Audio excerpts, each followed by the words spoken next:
You say you want better, but your actions say otherwise. You say you want to eat better, go to the gym, stop texting that person, focus on your goal.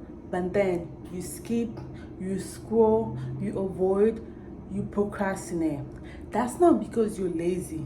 That's a self-sabotage.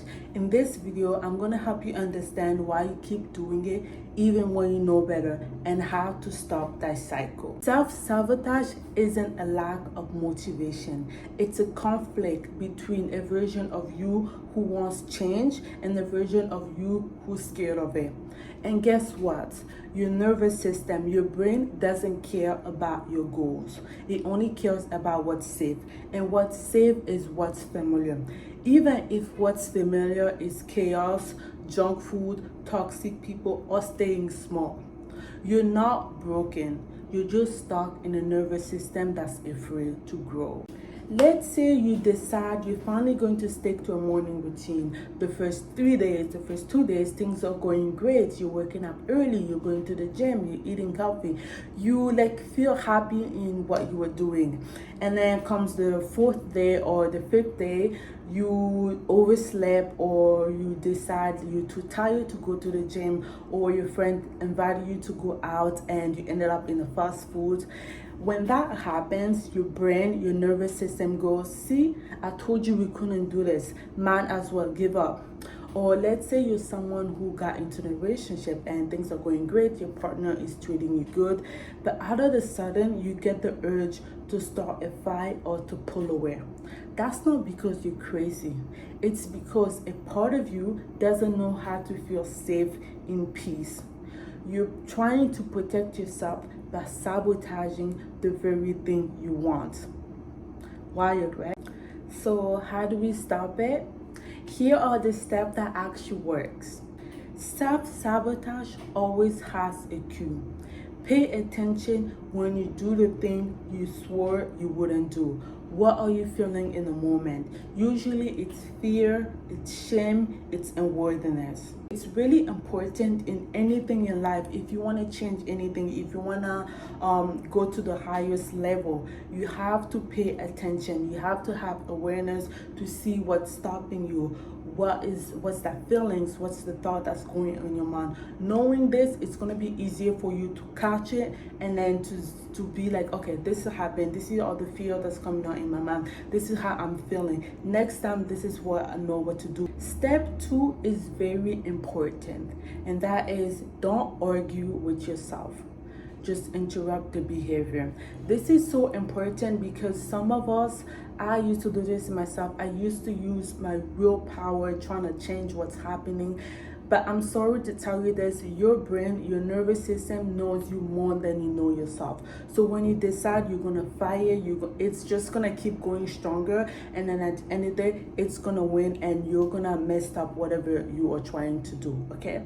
So this step is don't argue with yourself, just interrupt the behavior. You can do this by you get up, you move your body, you change your environment, because you can't fix self-sabotage or you can't change anything in general in the same energy it was created in. So you have to go to a higher state. Maybe you go for a walk, maybe you talk to a friend, you just change your energy, you release that cortisol, that anything that's going on in your mind, and then you get to a more quiet space and then you continue doing what you were doing. This is so important. This part might sound weird, but trust me, it works.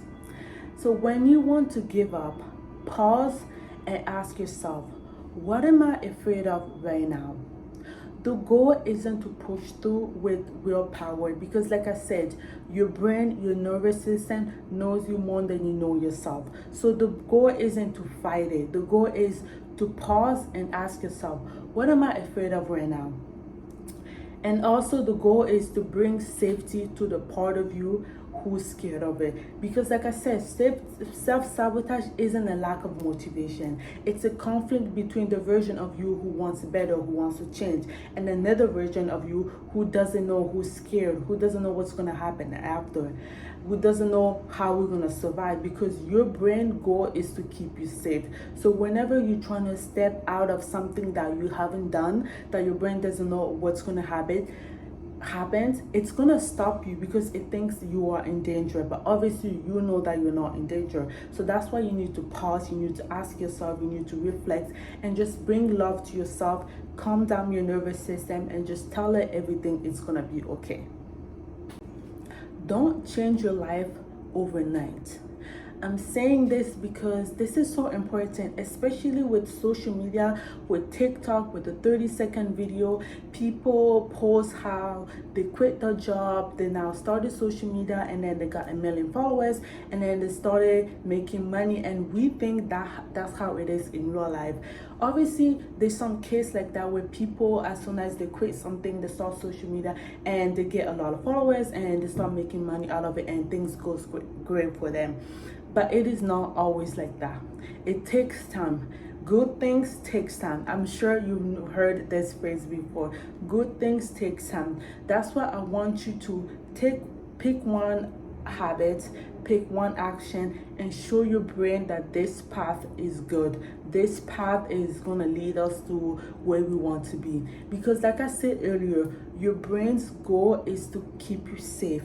Your brain doesn't care about you wanting 1 million followers. Your brain doesn't care about you making $1 million. It doesn't care. It only cares about, are you gonna survive?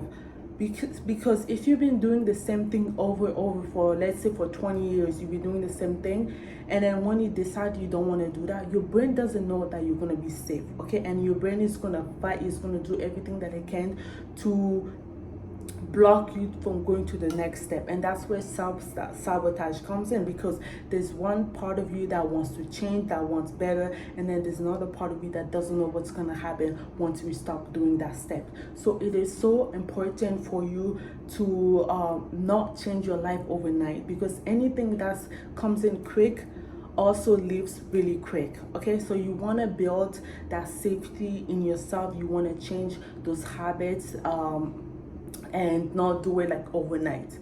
Okay, you've been practicing self-sabotage for years, so it's very important for you to be patient while you practice self-trust. You're not failing, you're rewiring a system that's been stuck in survival for years. It's very, very important because, like I said earlier, and I'm gonna keep repeating this part, your brain, your nervous system does not care about your goals. It only cares about your safety. So if you've been doing something for 20 years and you decide to stop it, even though you know that it is good stopping this, it is good healing yourself, your brain, your nervous system does not know that. Your nervous system don't know that when you're in survival, at least you know what's gonna happen after. But when you stop, your brain doesn't know how you're gonna survive. So it's very important to not see failure as, oh, I'm failing, I'm not doing good. See failure as, okay, I fell, I know it's my brain just trying to protect me, and then you get back, you do it again. I fell, okay, it's my brain just trying to protect me. You get up and you do it again. You do it over again, and then you're gonna realize that your brain is gonna catch what you're saying, and then it's gonna be like, okay, maybe this is safe. Maybe let's try this. And then you do that with self-trust, you're gonna see that things are gonna change. Every time you keep a small promise, you're telling your nervous system it's safe to grow now. And that's what creates transformation. It's not wanting to change everything overnight. It's creating safety. If you only learn 3 things from this video, let it be this one. Self-sabotage isn't who you are. It's about how your brain, your nervous system learn to cope. You can't shame yourself out of a pattern you learn in fear. Safety creates success, and you build that with consistency. I'll see you in the next video. Bye for now.